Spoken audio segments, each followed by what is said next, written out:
আমাদের এই সং মার্চের মহান যে উদ্দেশ্য ছিল, যে উদ্দেশ্য নিয়ে আজকে এই সং মার্চ আয়োজিত হয়েছে, আমরা জানি, আমরা দেখে এসেছি আমাদের বাংলাদেশের মুসলিমরা শুধু নয়, পৃথিবীব্যাপী যত মুসলিম আছে প্রত্যেকে আমরা এক ভাই ভাই, দেহ আলাদা কিন্তু প্রাণ এক আমরা মনে করি।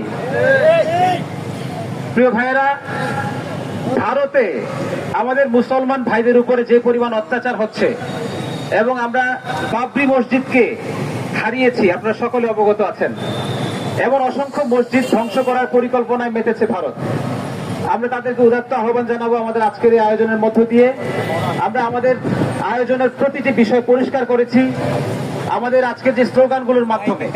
আমাদের স্লোগানগুলো ছিল দুনিয়ার মুসলমান এক দেহ এক প্রাণ, বিশ্ব মুসলিম ভাই ভাই, অত্যাচারীর রেহাই নাই, বাবরি মসজিদ বিনির্মাণ করবে আবার মুসলমান, ইনশাআল্লাহ। আমি আর কথা বাড়াবো না, আমাদের বক্তব্য পরিষ্কার। সবাইকে অনেক ধন্যবাদ।